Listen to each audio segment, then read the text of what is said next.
Hi, everybody. I hope you're doing marvelously well. In this episode today, we have the rather wonderful Mr. Dennis Ward.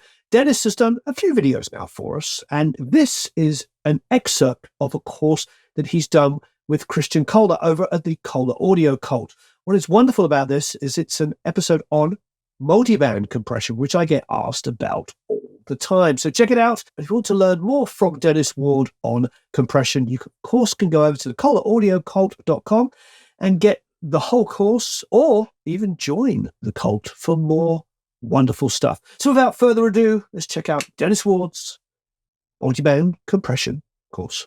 There are many different kinds of multiband compressors.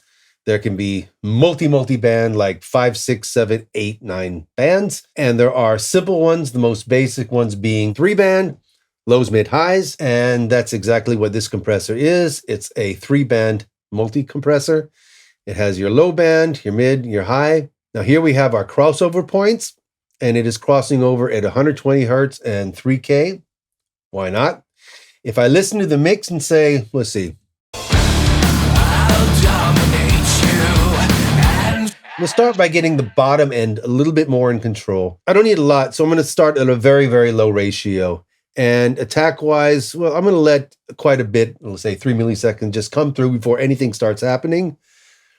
A quick release, because it's not a really, really fast song, and I'm not going to do much, so I'll start at the lowest and fastest release and dial it in.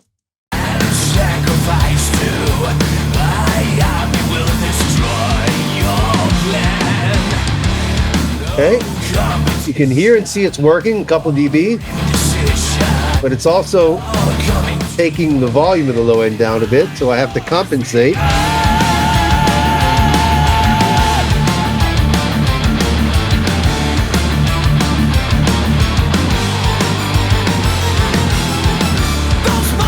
And with that, I've controlled the bottom end. It's a little bit tighter now. Let's continue and go to the mids. If I listen to it, okay, I like the bottom end. The mid frequency, specifically the snare, is probably jumping out just a tiny bit too much. So I'm going to compress the mid range a little bit now. I'm going to compress a little bit quicker. Yeah, I guess 1 millisecond is enough. Let's activate it.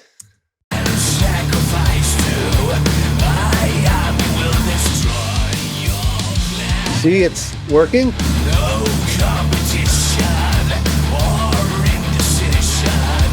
You're coming to your end. My war's begun. Maybe a little higher ratio. Maybe a bit much.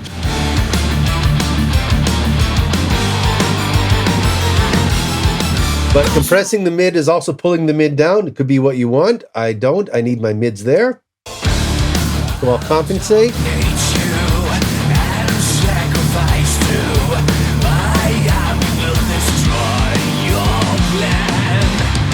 Careful, I'm getting in the red. Pull it down to be safe.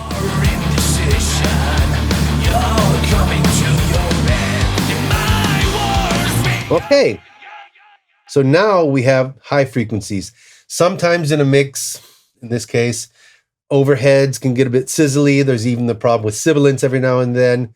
And since the compressor's already in there, let's just try to take care of that a bit. I'll turn it on.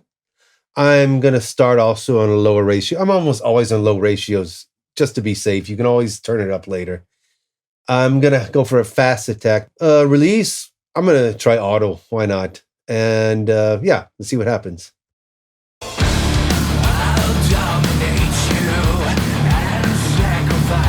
Yes, compressing those. I actually like what it's doing on the transients of the snare. Of course, it's too warm now. Get those levels back up.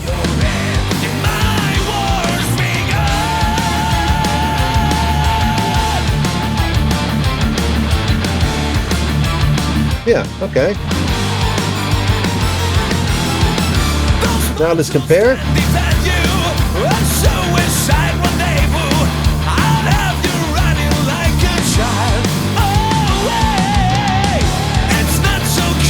Like that.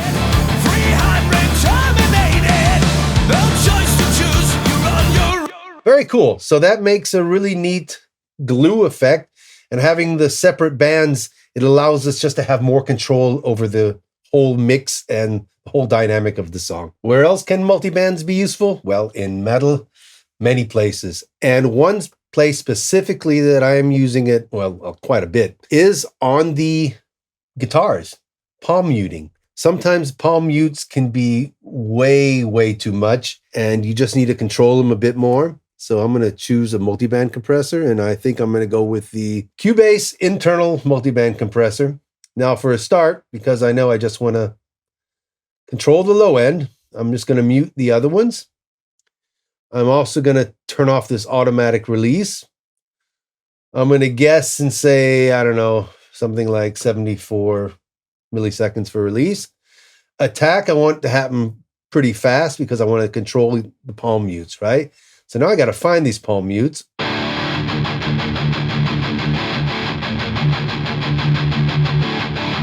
Okay, it's not a lot of palm mute. It's not a big issue right now, but let's say that it is. Usually we're talking like 120 hertz and lower. Some cases it could be around 150 hertz, but usually it's about there-ish. So let's say that that's our problem zone.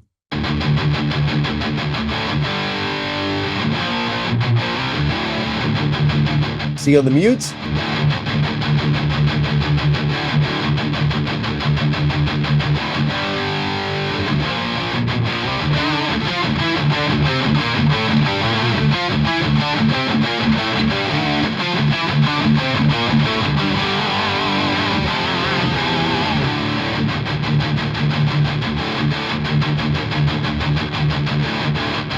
You can even control the level of those frequencies.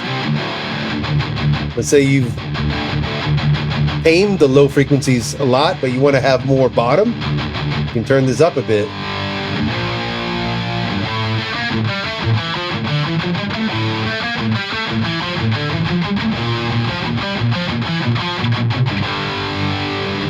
Another place we can do something quite similar is the bass guitar. However, we don't need to take care of palm mutes. You might have a clangy mid-range that you want to get more in control, more up front, or maybe push it back. Let's take the bass guitar, for example. It's quite distorted. Now, let's say, for example, I'd like to have the honkiest mid-range a little bit more in front without the clang of the pick being too obtrusive. Let's choose again a multi-band compressor. Here we go. Same thing. Again, I'm just going to worry about, let's say, the mid-ish frequencies. So I'm going to mute all the compressors except this mid-band. Let's solo it, actually. That's too high. Yeah. So this range of stuff. About right there, right? Maybe even a little lower. I'm going to use a relatively low ratio. I'm going to wait till I see it start working. I don't want the auto release. I'm going to choose my own release.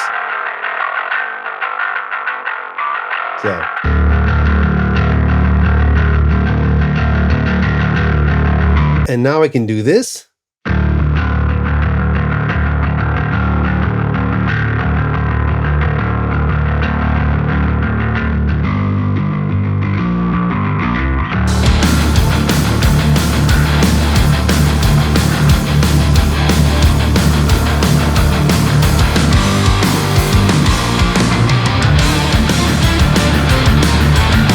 Allowing for the mids to pass through, be very clear without being too obtrusive. And yes, I can use multiple bands of this compressor on the bass guitar, but I can't find a reason I'd want to at the moment. Another place I find multi-band compression to be very useful is when you're trying to focus on a larger group of instruments, let's say keyboard, strings, orchestra, stuff like this. And for this, I've chosen the SSL G3 multi-band compressor.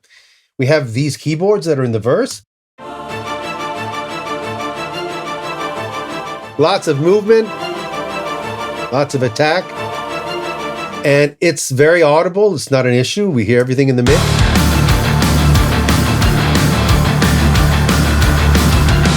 But let's say I want to get even more up front. I would probably use the multi-band compressor in full capacity.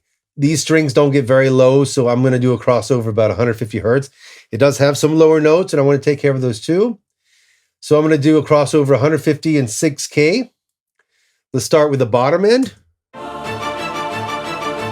going to keep all my ratios at about 2-to-1. I don't need to do a lot here. The attack, okay, it can be a little bit quicker on the bottom. It doesn't really make a big difference, I think. So I'm going to turn this in until it starts doing something. Okay, it's working there. Now I can pull it back up a bit. Makes the bottom a bit stronger.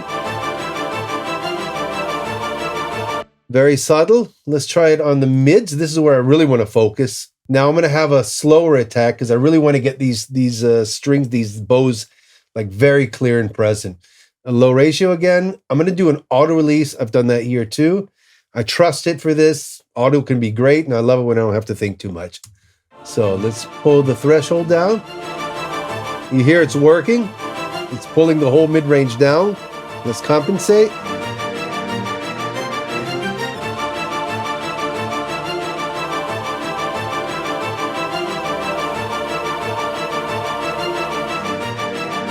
Okay, I like that. Still, there's some very high frequencies that it'd be a good idea to get in control of as well. Same thing here, auto release, faster attack.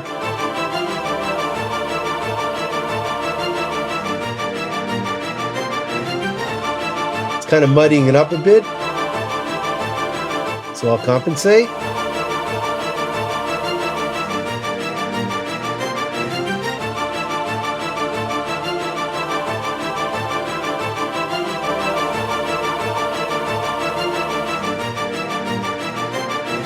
So everything is a bit more squoze together. Okay, you could do this probably with a single band compressor, but you do have more control with a multi-band compressor.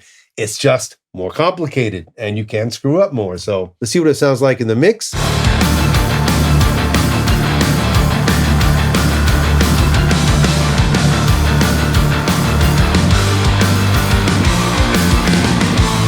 Makes it a bit more stable. So there's another place where it becomes very, very useful.